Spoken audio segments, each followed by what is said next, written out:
So I finally rewatched the 2014 version of Teenage Mutant Ninja Turtles, and it wasn't for me. I didn't hate it. There was some good stuff, but I do want to talk about the voice actors first. Noel Fisher from Shameless and all kinds of other things. Always think of him as the bully from Max Keeble's Big Move. Um, he plays Michelangelo.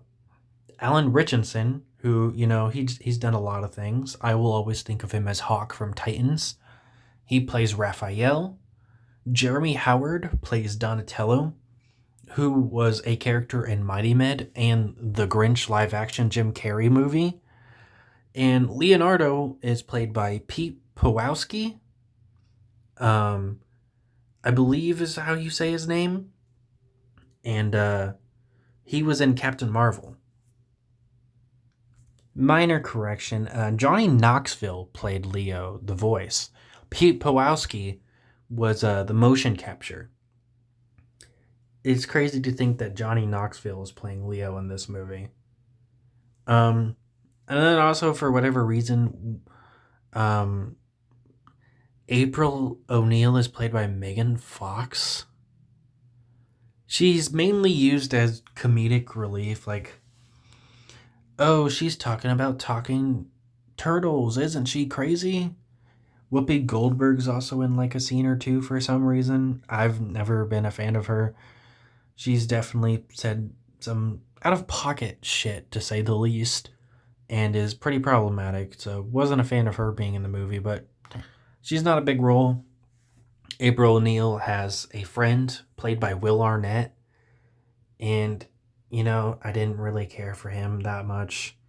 He's just kind of like generic love interest that doesn't get the girl. Um, Now let's talk about the actual movie. Um, it was something. Like I said, there isn't that much to it. April O'Neil works at a news station, but she doesn't like the stuff that she's being told she has to do.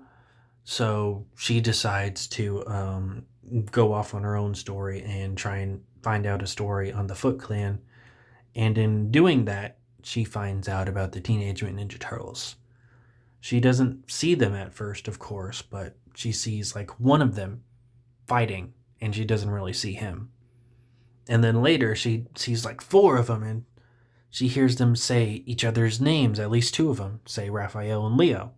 So she goes home, and apparently, as a kid, she had four turtles, and she had named them Leo, Raph, Mikey, and Donnie. I don't know why they changed it to have her be like the owner of the Ninja Turtles. That's just kind of weird. And Mikey keeps the crush on her, even though like she was his owner. I find that kind of weird. Um, then there's like this generic bad guy, and he's basically the main villain instead of Shredder, and he's like Shredder's kind of son. Shredder gets introduced when the movie's almost over. Like there's maybe 30 minutes left, I think. And he beats up Splinter and dips. And Splinter's like put on, the sidelines. Like he's almost dead now. Speaking of Splinter, he's kind of a dick in this movie. I didn't like him. In the original 90s movies, if the turtles acted up, he did punishments because they're supposed to be well trained soldiers or whatever you want to call it, and they're supposed to help take down the bad guys, and they need their head in the game. So he'll make them do jumping jacks or sit ups or something like that. In this movie, he like basically puts them through torture anytime they do something wrong. I just don't like Shredder here, man. He seems like a piece of shit. Did not feel bad for him when he got hurt. Didn't want him to die, but did not feel bad for him. Um, So then, Raphael has to go save the turtles. He gets his ass beat pretty much by Shredder, and Shredder just kind of dips again. And April is able to free the turtles. The turtles are now like high on adrenaline and start being kind of crazy for a few minutes. That quickly just kind of disappears. Like how most movies do that. Like the character will be high and then they won't be high like a minute later. Um, So, they all start fighting, and the fight scenes are pretty cool. They're not too bad. I liked this scene on the cliff, going down the avalanche, basically. Um, we find out the generic bad guy's motivation, and apparently he wants to poison people and then give the government the antidote, and he'll be paid a bunch of money for it. The movie already states he's rich. We see him in a mansion, and he says he wants more money, basically. I I guess that is like a lot of rich people in real life, but it still seems so stupid. This man's got a buttload of money, and for some reason, he wants to poison a bunch of the city and get a boatload of money. Like, dude, you already have money.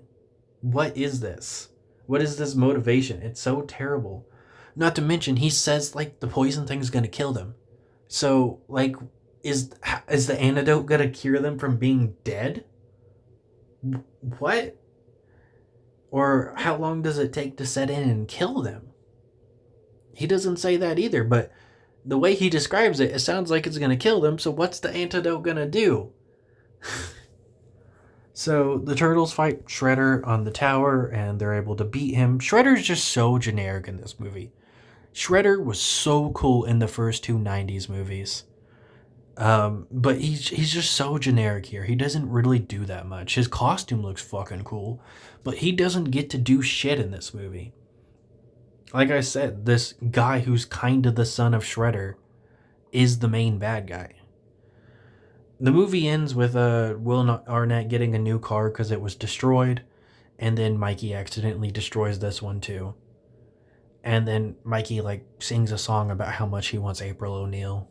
It's it's not that good of a movie. Whenever I watch Out of the Shadows, I'll review that one too. I do remember liking that a little bit more, but I never actually finished it. I was watching it with my dad on DVD, and then I never finished it. He went to sleep and turned it off.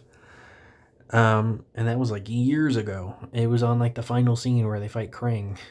Um, anyways, yeah, that's it for this movie.